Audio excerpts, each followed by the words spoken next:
me once, shame on you. Fool me twice, well, I guess that's on me. I am Bea Posada from Tomcat Circle of Talents, and welcome to today's episodes of Cat Talk, the Tomcat Podcast, where we'll be diving into the silly pranks and jokes that the Mashins encounter in their daily lives.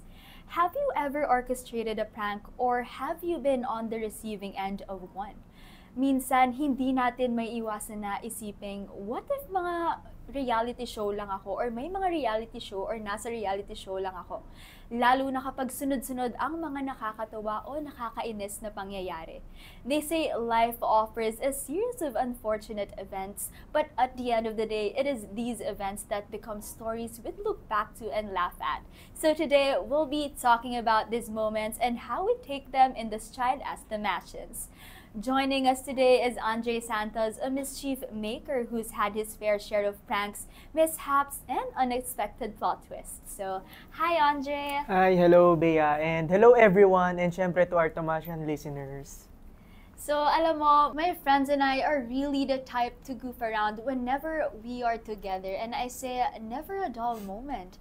They always make things more bearable, especially sa college life. Just like any other programs here in UST, hindi talaga may iwasan yung mga academic demands here or there. And along with the demands comes the misconception. So ikaw ba, Andre, what college or faculty are you from? I'm from College of Tourism and Hospitality Management, major in Travel Operations and Service Management. Oh, I wanna know lang, what year ka na ba? Are you the same as me na third year or...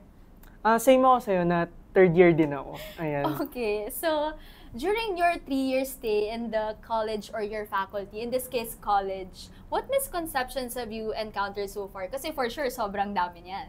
Ayan, yung unang misconception ko nung first year ako. So, na-culture shock ako sa dami ng tao. Siyempre, Actually, nanggaling ako sa all boys lang din and mas onti yung mga students, ganun. So, na-culture shock talaga ako sa dami ng tao. And yung next na misconception ko rin sa UST is, akala ko like madali lang siya. And hindi lang about academics. Like, pati pala yung commute, yung academic. So, ayun yung misconception ko sa UST talaga. Actually, feeling ko dun sa latter na sinabi mo, sobrang same. Kasi ako, akala ko kakayanin ko din yung hirap. Pero alam mo yun, at the end of the day, we're just really here to survive and just enjoy college life talaga in general. Pero alam mo, nevertheless, misconceptions should always be just misconceptions.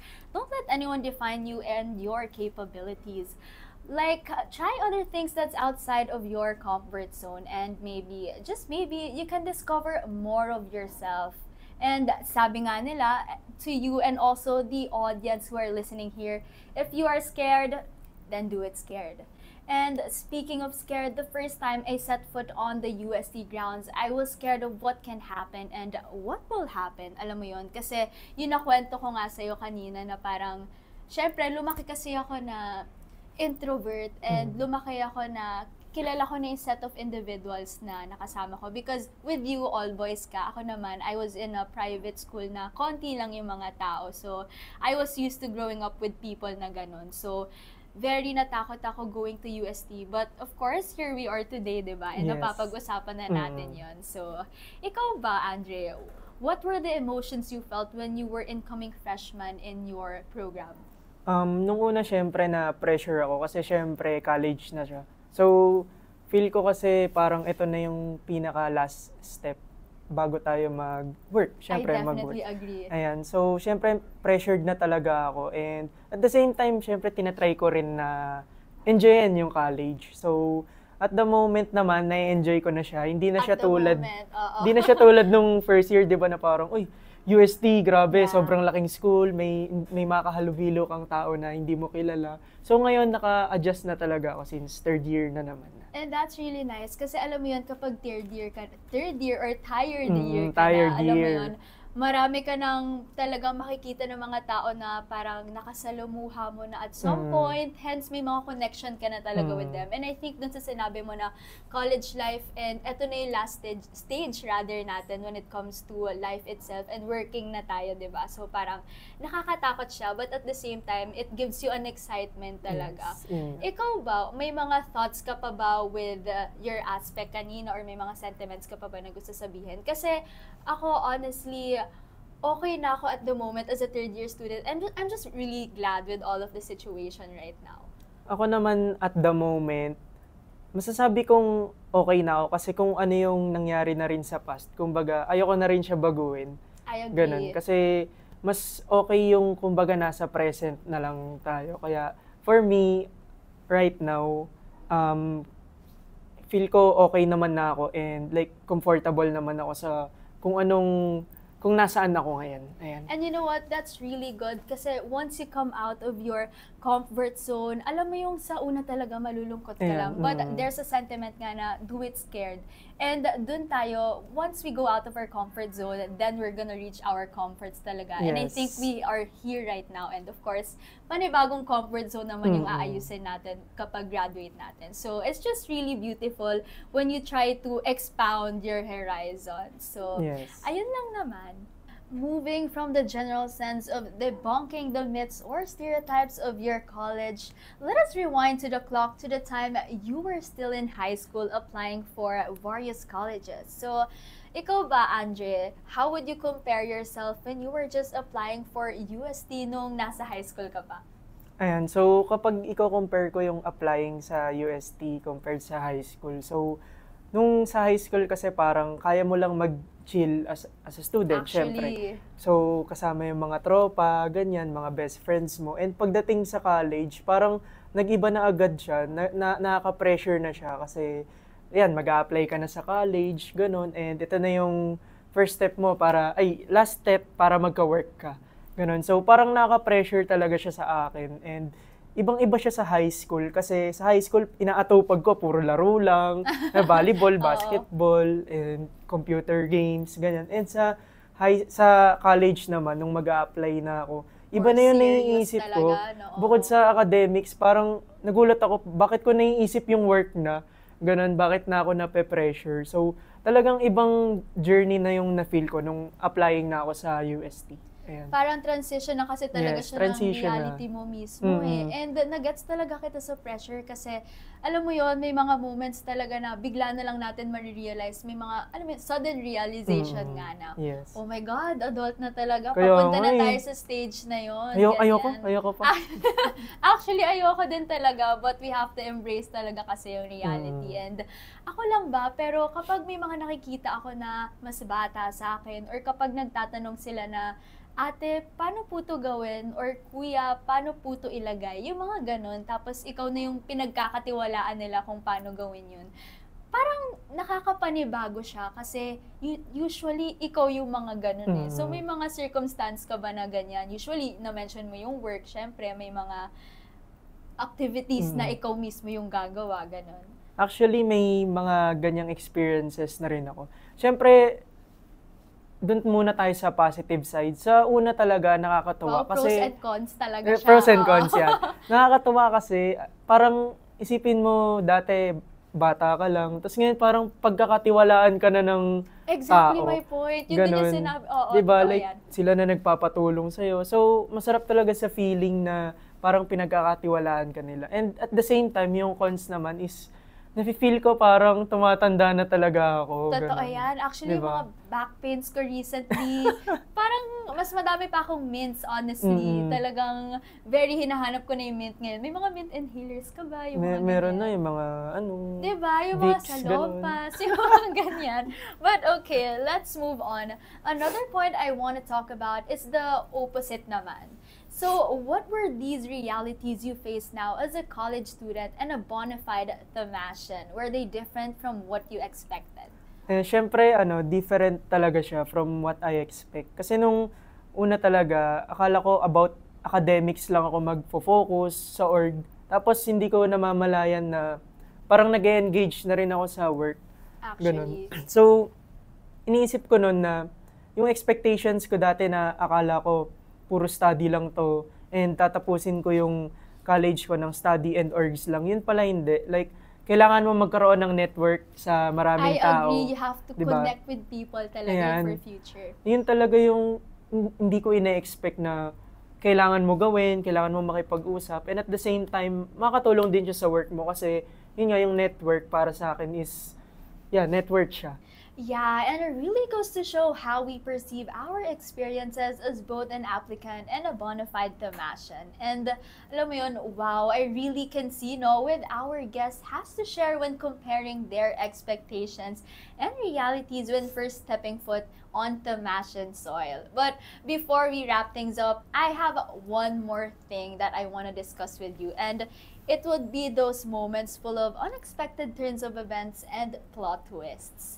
Safe to say that no one is safe when being a victim to plot twists and or canon events that would affect their lives. So, going to Andre one last time, kindly share if you have witnessed these types of plot twists or canon events sa life mo. Ayun, so syempre yung unang plot twist talaga sa akin is, yun, nakapasok ako ng college. Kasi, syempre, for me, achievement siya, pero sobrang hirap niya gawin. So para sa akin, na-feel ko talaga na plot twist talaga siya. And as time goes by, yun nga, bukod sa college journey ko, hindi ko rin in-expect na kumbaga mapupunta ako sa showbiz, ganyan. Wow, showbiz. Ayan, so nag-ano rin ako, may appearance din ako sa KMJS, diyan sa Unang Hirit, and syempre sa Showtime na rin. Ganun. So, yun yung mga plot twist ko last year. Ganun. So, hindi ko talaga ina-expect na makaka-achieve. Na ganun parami yung ma-achieve ko na ganito pa lang ako kabata. Ganun. And, yun nga, nawala rin yung pressure ko na, kumbaga, sabi nga natin kanina na kapag umalis tayo ng comfort zone, mahanap rin natin yung comfort natin. So, yun yung na-experience ko kanina. And syempre, kahit mahirap yung pinagdadaanan natin sa life ngayon. So, grateful pa rin ako sa mga experiences and opportunities na natatanggap ko hanggang ngayon. Ayun nga, alam mo lagi kong sinasabi na it's a privilege to be stressed, to be pressured. Yes. Kasi it's what's, yun yung dream natin at some point na nangyayari na, kaya tayo nasi-stress. And yun yung mga lesson na natutunan ko on my end. But what about you? Kasi ang laki talaga showbiz and everything. May mga lessons ka ba na natutunan doon at a young age? Ayun, so natuto ako mag-time management talaga. Actually, ganun. syempre. Kasi yun talaga yung problem ko simula nung high school pa lang ako, yung pagmamanage ng time. And natutunan ko rin mag-manage ng stress, ganun. Like, hindi puro dapat serious moments, ganun. Dapat, kumbaga, maibalance natin yung kumbaga, nag-e-enjoy tayo. And at the same time, dapat yung work natin and yung academics natin is that hindi dapat natin siya i-feel na stressful, ganun. Dapat enjoyin natin yung process, ganyan. Actually, and yun talaga yung natutunan ko. Actually, ang ganda nun kasi ngayon ko lang din talaga siya narinig na you have to balance yung stress, yung kung saan nakakatawa, and of course, professionalism as well. Kasi kapag tumatanda nga tayo, sinabi mo kanina, yung sa when you connect with other people, so parang ang saya na you have to balance everything as well. Kasi doon din lalabas yung mga skills mo and everything. Pero eto, sobrang curious ko lang na if given a chance na bumalik ka sa past mo, would you rather not enter alam mo yun, yung sumali ka sa mga showbiz, ganyan, like yung sinabi mo kanina sa Showtime, Unang Hirit, would you rather not go there or ituloy mo na lang? Kasi syempre, nasabi mo na pressure ka at a lot of times, but okay lang ba yun sa'yo ngayon? Sa akin, hindi ko na siya babaguhin. Kasi, siya good pressure talaga siya. So, ang parang, ganda nun, good pressure, So, feel ko, kumbaga, yun talaga yung nag-level up sa akin na yung good pressure. Kasi feel ko kung wala yung mga experiences na naranasan ko na yun, feel ko talaga, like yung Showtime, yung Unang Hirit and KMJS, if hindi ko maranasan yun. And different set of people din kasi talaga sila, yes, so different environment. Ayan, so marami talaga kayong matututunan and ma-adapt sa journey na yun. So ako, hindi ko talaga gusto na hindi ko talaga gugustuhin hindi bumalik kasi gusto kong ma-experience ko siya. Ganon. So, wala akong gustong balikan doon. So, okay ako na Okay ka na-experience talaga ko siya. with everything. With Totoo everything. naman yun. Kasi it shaped you who you are din today. Hindi ka ayan. naman ganito today without all of your Yes. experiences. But with these plot twists naman, Andre, how are you able to work around them? Kasi we all need to fight the power eh. And through fighting with grace, of course, paano mo siya i-get through? Ayan, so kumbaga para makuha ko siya is syempre mas naging natuto kong mag time management talaga, and yun nga dapat Mas organize. dedicated ka din with everything. Dedicated with everything kasi para sa akin yun talaga yung key para makuha mo kaagad yung mga gusto mong Totoo makuha, naman, oo. like kunwari gusto mong makita sa isang TV, ganyan, for example, and gusto mong makakuha ng work, or for example, sa UST naman, makakuha ng Dean's Lister, ganun. Oo. So, syempre, pagsisikapan talaga natin. Lahat naman kasi talaga kailangan pagsikapan. And at the same time din, wag po tayong too serious, ganun. Kasi, gusto kong... Sorry kasi medyo too serious ata ako.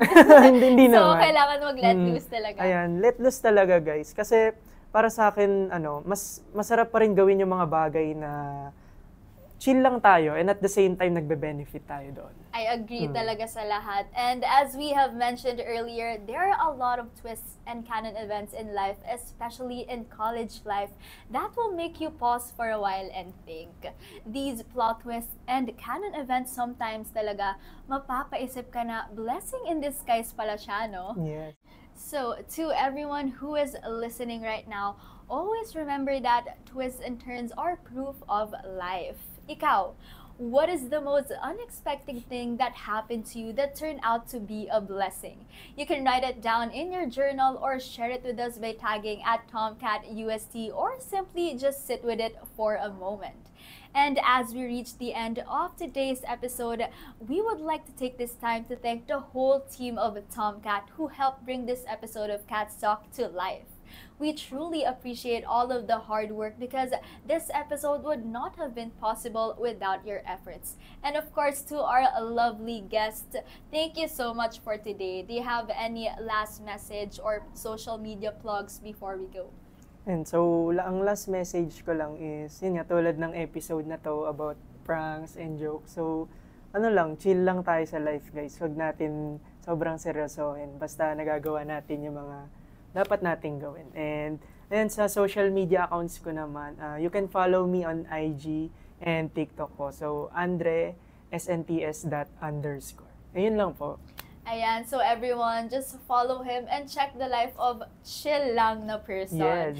And of course, to everyone out there listening, thank you so much for tuning in. We hope that every twist and turns in your life brings something that you will cherish forever. Make sure to follow us on all of our social media accounts at TomCatUST in order to be updated with the latest happenings. Once again, I am Bea Posada from Tomcat Circle of Talents, and this has been Cat Talk, the Tomcat Podcast.